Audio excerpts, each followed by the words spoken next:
There we go. Right, so we'll try that again. So welcome and good morning to business startup session. And today we're going to be talking about business startup mindset.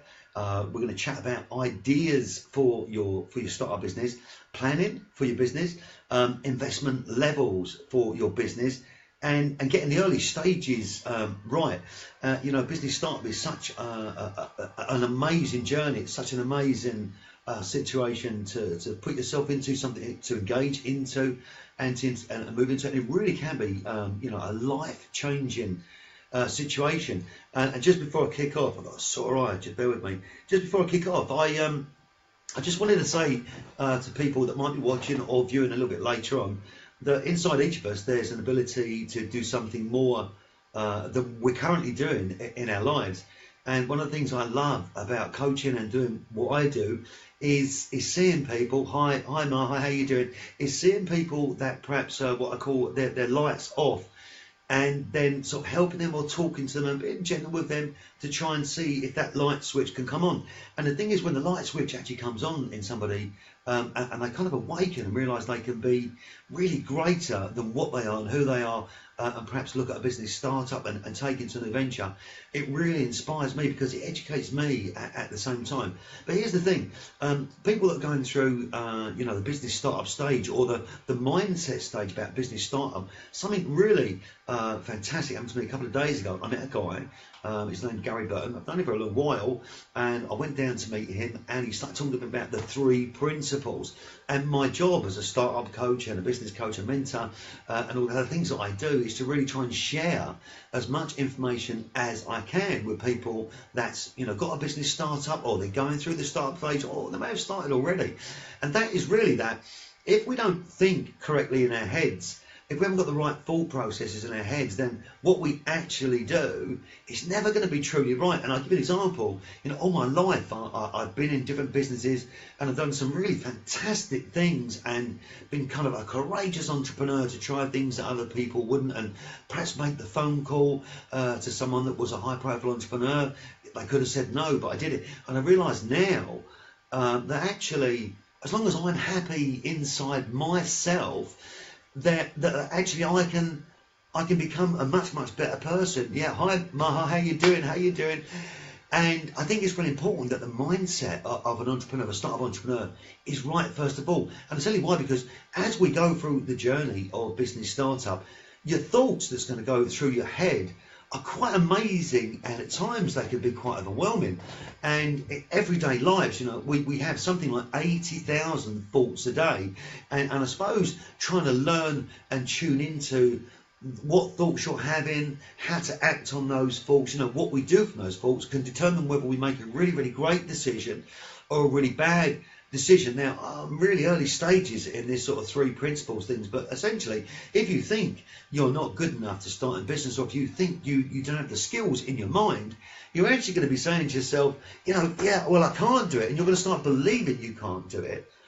Now, if we can, and I'm no different from you guys right now that's starting out in business, and I tell you why, yes, you can inspire to achieve. It's a brand new business. I'm on my own right now. I've got a few connections that I'm working with. I've got a big dream, but I want to be healthy in my mind, and I want to be healthy with who I am, so that I can actually be more effective in my business.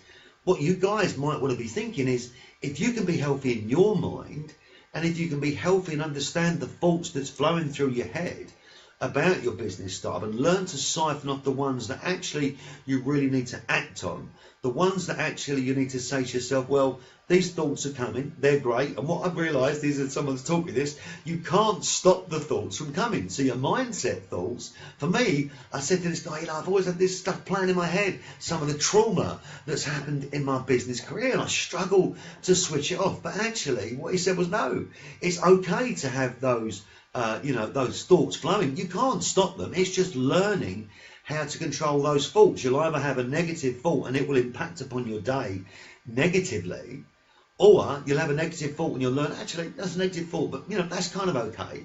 And then you'll start to become more positive and inspired. So your mindset actually for your business startup, really, we've got to get that mindset right first of all. I'm 46 and I've been chasing and doing business my whole life. And I've had this kind of epiphany that I got to get me right. And I know that it's common knowledge for a lot of people. So if you're starting in business, let's think about our heads. Let's accept the fact that we've got all this energy flowing through our heads. Let's accept the fact that actually we've got all these ideas flowing, and let's just accept them, that good and bad thoughts are going to happen during our day within our sort of 60 to 100,000 thoughts. So once you get your mindset right, and your mindset says to yourself, okay, I accept these thoughts. Now we've got to start siphoning them out. And what you're going to have as these mindset thoughts come on is you're going to start getting ideas for a business. And you could be at work, you could be, in a job and thinking, I don't know what I'm doing, and I'm starting to think about creating a business. You could be, a mum at home that's had some sort of life-changing experience, or indeed a dad. You may have gone through some sort of adversity in your life, or you're just not happy where you are, and your little inner voice says to you, I want to start a business. I've got an idea that actually, I want to create. So let's talk about the ideas that we get in our business. And I've got a nice cup of coffee, so I'm going to have a little sip of this. So let's say, for example, you've got an idea for your business, and you've got an idea. So what I would say to you about your business ideas, first of all, is this: that you get an idea, and you get this like epiphany moment where you say, okay, well, actually, I want to go and create a business where I'm coaching, for example. I'll use me as an example, again, because I'm a startup and I'm going through the same journey that other startup businesses are going through that I'm coaching. So my thought process, and you may be able to relate to this, is, I've been coaching people my whole life, and I've been inspiring people my whole life. But sometimes I've been doing things in situations where I've been in the wrong arena to be doing what I'm doing. So first of all, whenever you come up with your business idea, the first thing I'd say is get your business idea down, first of all, that it is you want to do. Get yourself a bit of paper and a little pad. I always carry a little book with me. Here's my current book, BC 2017. And whatever happens, wherever I go, wherever I meet, whatever I do, and I know this is antiquated because there's so many apps, but for me, I can physically look back upon any day, and I can see exactly, what I've done. I've got notes on my day. I don't know if you can see that. It might be too bright. So I've notes on my day. It might be coming up white. I don't know. But I've notes on my day, and every single page in this book, is a note and is a memory for me. So when you're thinking about your business ideas, you're going to be going through. Your motion. Gary, hi, good morning. A gentleman called Gary has joined us. Gary is the guy that's introduced me to the 3 Ps. And I've got to say, if you're a business startup, have a look at this website, the 3 Ps. There's a video website, and there's videos on there, and what it talks about is actually amazing. I met Gary 2 days ago. This guy has run large national sales teams and worked at a pre-IPO and a company that floated on the stock market. And when we met, he said to me, your thought process is slightly, I'm chasing my business rather than being happy myself. So very, very important. So, when you've got your business ideas, what I'd say to you is you get your first business idea, and you may be at work, you may be at home, but get your business idea. And what I would say to you is this: in order for you to really work out whether your business idea makes sense and it's truly the one, is to write down 5 other ideas that you think you might like doing. So you take number 1 to 6, and on number 1 you put your business idea, and let's say it's a business coaching idea. Put that idea down and put it as number 1. That's my real business idea that I want to do. Then what I'd suggest you to do, and I did this myself, is to put another 5 ideas that you might want to do. By doing so, you're going to basically look at the 6 different ideas, and you're going to find a way of working out whether the one real idea, the true idea that you first come up with, is actually the business that's going to work for you. Now, you've got to bear with me on this, because I'm going to explain to you why you might want to look at 5 other ideas. And you might be saying, Brad, you're crazy. Why would I put down another 5 ideas at my business planning stage? Well, the point being is this: we haven't spent any money yet. We haven't, gone out to invest into a business. And what I want you to consider is, before you start your business, is to put these other 5 ideas down. So in your mind right now, if you're a startup business, and even if you've started and you've got your business, you can do this exercise by putting down another 5 ideas. Now, what we're going to do now at the idea stage is we move on to planning and research. So we take those ideas, and what I suggest you do is this: that you get your planning you get your planning and research going. And when I say planning and research to people, they think planning and research might be, just looking online for a couple of bits and looking at your product and see whether or not your product or service can be taken to market. No, it's not just that. If you've got a business idea, then look at the market, go online, do your research and do your planning to check to see whether or not your business is viable, to see whether it's going to make commercial sense. Now, this is the stage where a lot of us kind of become shrinking violets and we think, I don't really want to tell anyone about my business idea. I could be a little bit concerned that someone's going to steal my idea. Well, you're probably not going to be doing something that's never been done before. You might be, and if you are, awesome, you may change the world. But for most of us, we're probably doing something that somebody somewhere is already doing. So don't be afraid to share and talk about your idea. In fact, the more you talk about your idea in the planning stage will actually mean that you're going to get a more effective feedback from people for you to actually truly work out whether or not your business idea makes sense, commercially, and whether it's indeed viable. So what I do is this. With Yes You Can Inspire to Achieve. And this might help you. So I was looking at all the different coaching arenas across the UK and across the world, and I'm looking at all the different coaching programs. Now, bear in mind, I'm a business startup. I'm exactly the same as you. I'm going through exactly the same emotions, investing money, spending on certain things to try and make certain things work, trying to attract people, which are my customers and my clients and my connections to my business. So I'm going through all these emotions in the planning stage of thinking, how do I come across? How do I, create the right business? How do I become across as somebody that's different? How do I come across as somebody that's a coach that works in a number of different areas? So I started looking at obviously the obvious people, the Anthony Robbins. Started looking at the people, the Jim Rohns and the action coaches and JT Foxes. And in fact, I started engaging with a couple of business coaches to see, how they were acting. And actually, to my surprise, that most of the coaches, it really is about coming to an event and signing up for this, or it's, making a coaching call and saying, well, how can I help you?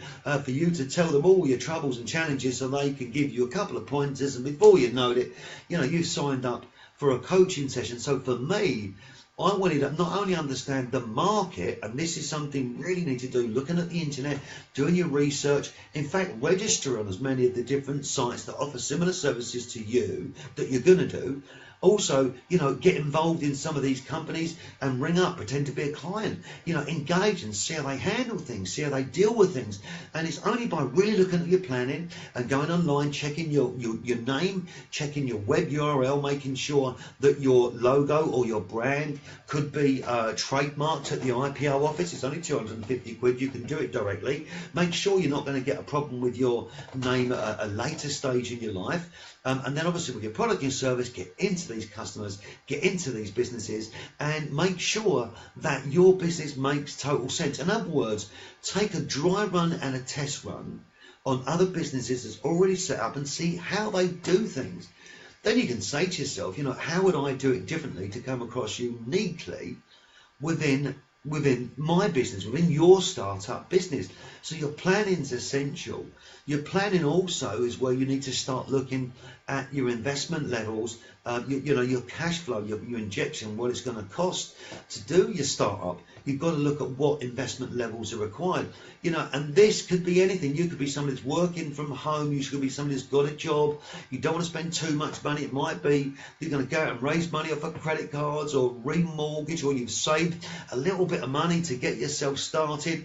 So this is going to be a big thing for those types of people, because you're going to want to get your initial investment, what you put into your business, you're going to want to try and get a return on your investment, as quickly as you can.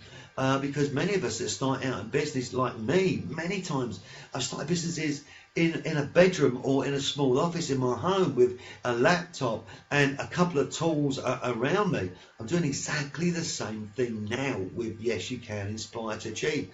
The difference is I've now got 30 years of experience of different businesses that have been traded internationally. And I remember someone said to me once, Bradley, how did you manage to secure a contract with Walt Disney for £500,000? You're a fairly small company. Why did they choose you? And the answer is that, one, we were fantastic with the clients and looking after them. 2, we really cared. We wanted to win the business. We went above and beyond the call of expectation of our customers and went out of the way and thought of ways that our client would be really pleased with the services that we did. And we did this without asking for anything in return to win the business. I'll do another broadcast on how really to engage customers and how to win the hearts and minds of your customers and helping them to solve their problems rather than thinking about selling them something. I'm not selling you anything today. Yeah, I've got a business startup course that I'm looking at, but you know what? I'm thinking about this business startup course and I'm gonna change a few things after this call. But your planning stage, we've got to make sure we look at everything. Let's do our research. Let's go online. Let's check as many different companies in the UK and overseas. Let's look at what they're doing. Let's make sure our trade name is a name we could trademark. Our name is a name we could trademark. You go to the IPO website, the government website, and you can register a trademark for 250 quid. But plan. Do your research, make your phone calls. You know, for example, if you was a taxi cab company and you was going to launch a taxi cab service, then go into the cars of the taxi cab service that are, you know, that are already doing the business. Talk to the drivers, get feedback, see how you feel as a customer on the other side of the fence, because what we think about all the time in our planning stage is our business and what we're going to sell and, you know, how we're going to market it. Sometimes we forget to put our customer head on and go the other side of the table and say to ourselves, actually, what do my customers think, my potential customers think about who I am and the way I come across? And we have to remember that, because there's going to be a stage in your startup when you go live. And I do the same thing. I mean, my website's now live, but there's spelling mistakes everywhere. It isn't quite ready yet. I've got these great ideas of what it's going to be and where I want to take it. But you know what? I feel really great right now where I am. And this really is thanks to Gary. I mean, I was aware that I needed to change the way that my thoughts were coming and how to sort of siphon those thoughts. But I feel really happy that actually, yeah, I'm happy myself right now. And what that means is I think that, you know, my success or my business growth will be a byproduct of the way that I feel. So I'm smiling today. I was smiling all night last night. I got to bed at 3 o'clock after watching these videos. So planning is really important, to check your planning. If you don't get your planning right, you know, you're going to find yourself in a very difficult position of not having the knowledge and done the research to know whether or not your business idea is right. Now, going back now to the 6 listed business ideas, with your one business idea being at the top. It may well be now that you've done your planning, you've done your research, you've looked around, you've engaged with other customers, other companies that do exactly what you do. And morning, Antonio, how you doing? And Pranal, good morning to you. Thanks very much indeed for your kind comments. Good morning, wherever you are. Thanks for tuning in. Hey, listen, if you know anybody that's in a situation looking for business start, please do share the video. This is new to me, the Facebook video. I've done a couple now, but please do share the video, and it will help to bring people along, and hopefully we can help them. So once you've done your 6 business ideas, the one being at the top, you've now done your planning. I wonder how many people, after they've gone through the planning and research stage, actually go back to their main business idea and question its viability, because you may have researched 4, 5 or 6 different businesses. And here's the thing, when you go back and do your research and you've got your 6 business ideas but your one main one, the other 5 you may well have discounted. You've done your research and you discount and you drop them away, and you now realise through your planning and your research, you know, and by talking to people, getting feedback, that actually you realise now that this business really is the right one for you. So what you've done is you've not spent any money, you've not taken any risk on your family or investment, and what you're doing is you've researched, and now you actually know that the one is the one. So you now know that you've done your research, you've checked other companies, and absolutely, as God made little eggs, that one business idea is the idea that you want to start. Now, it could go the other way, couldn't it? It can go the other way, and actually, the business idea that you thought was your new business career, it can actually turn out that actually, that idea is not the right idea, and it's made you question the idea you had. Not question the fact that you want to be a business startup, but question the fact that actually maybe you didn't get the idea right. So your planning and research stage is essential, It's almost like saying, well, I'm going to start a fish and chip shop. Because you think it's really, really, really, really busy, and you go down and you taste fish and chip shops, but actually fish is going to get banned in Europe and you can't have chips no more, so you start a business in fish and chip shop, which in 3 months you can't sell fish and chips anymore. So your research is vitally important. You've still got a great business idea, but your research has shown the viability, or whether or not it's an unviable situation. It's not viable. And this is really important. When you're moving on to your investment levels again are, it's a situation where, your business startup may need X amount of business capital startup. Now, for me, I did a seminar, a few years ago at a trade show. I was exhibiting there under an old company I had, which was called Raw Business. And actually, Raw Business was very similar to what I'm doing now, but I failed. I didn't get it right. And the reason I didn't get it right is because my investment levels and my cash flow planning, and actually some of my setup structure was really not done correctly, and it cost me actually time and cost me money. I didn't quite get it right, and it hurts. If you don't get it right, it hurts if you can't proceed or move forward with business. It really does hurt if you have to shut down your business. And last night, for example, I was on LinkedIn and a message come through, and there's this young guy who's got a recruitment company in the north in Nottingham, and he put on Facebook that he was really, really sorry, but he has no choice to close down him and his partner's business. And I thought that's really sad, but he'd actually put a message out to the public to say, I'm so sorry, we've had to pick up a couple of bad debts, and we've got to shut the business, so sadly we'll be closing the doors. And immediately I responded, said, give me a call, let me see, if I can help you, if there's something we can do together.